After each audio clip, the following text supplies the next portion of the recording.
Казвам се Александър Велинов и съм ръководител на национален отбор по математическа, компютърна и приложна лингвистика. И всъщност аз още като ученик започнах да се занимавам с тази дейност. Ходих на състезания. Това беше преди около 15-20 години. Много ми хареса.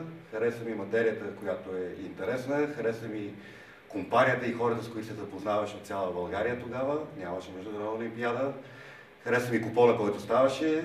И реших, че когато завърших училище, мога да продължа това нещо, да го привлека и нови хора. И за сега се развиваме добре. Станах ръководител на Олимпийския отбор преди 3 години.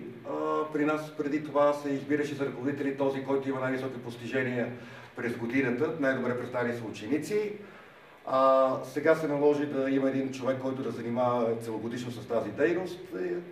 И с гласуване на колегията и отговаряне на условията съм избран аз за първите 4 години да се занимавам с това.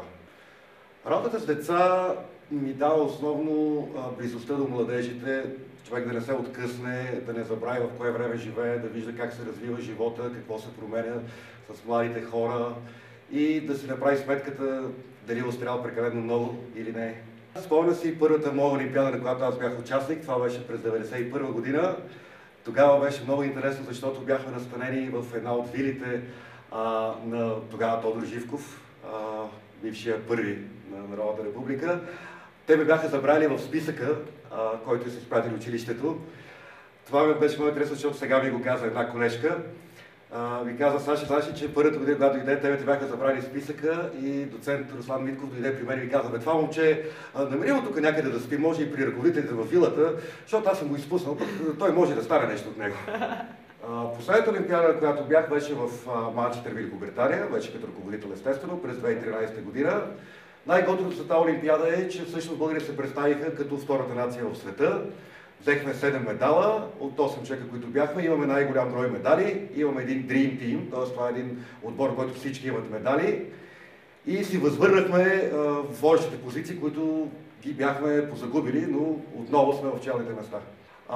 Медалите от всички международни олимпиади са доста голям фактор при кандидатстването в различни университети.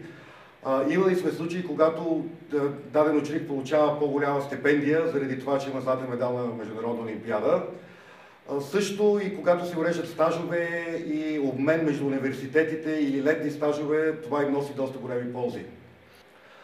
Сега не предстои третия кръг на Националната олимпиада, после ще бъде избран отново отбора, който ще представя тази година страната ни. Международната олимпиада по лингвистика ще бъде в Пекин в края на юли. И се надявам всички стискаме палци да имаме отново толкова добри представяния, колкото на последните времена.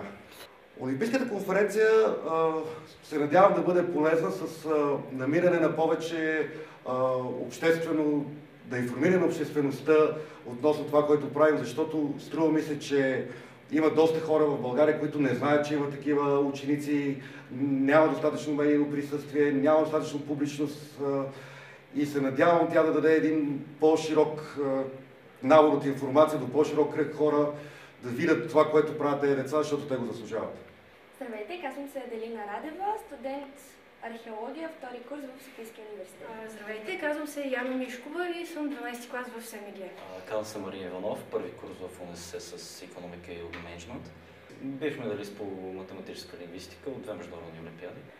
Винаги съм имала страст към езиците, било то естествени или изкуствени. Като разбрах, че съществува такова нещо преди няколко години, реших, че ще е хубаво да се занимавам. Стори ми се интересно още когато бях ученичка в 8-ми клас и след това продължих да се занимавам до края на гимназията, а и след това. Малко в началото ме подлъгаха, че е нещо като решаване на пъзели и веднага идеята ме грабна. Близко е идеята, но все пак е доста по-развита. Това значи ли, че си разочарован в крайна сметка? Въобще не значи това. Първоначално ще завърша някъде, да се надяваме, в Софийския университет информатическа специалност и след това се надявам да отида в чужбина да изучавам лингвистиката по-подробно. Бих променила начина, по който учениците биват оценявани в училище, тъй като според мен това налага много по-изкривена представа върху техните задължения като ученици. Училището трябва да бъде нещо интересно за тях, което да отваря нови хоризонти, а не както ми се струва, че в момента те да бъдат задължени да посещават нещо, което за тях не носи нищо и не ги гради като хора. Бих променила главно изучаването на българската литература, тъй като мисля, че вече е прекалено застояла и има много по-добри начини да се изучава специално вид изкуство като литература. Бих дал на учениците по-голяма избирателност за това какво да учат, защото много хора в момента се оплакват, че учат нещо, като никога няма да им трябва в живота. Дори да замина в чужбина, бих се върнала да живея в България за постоянно.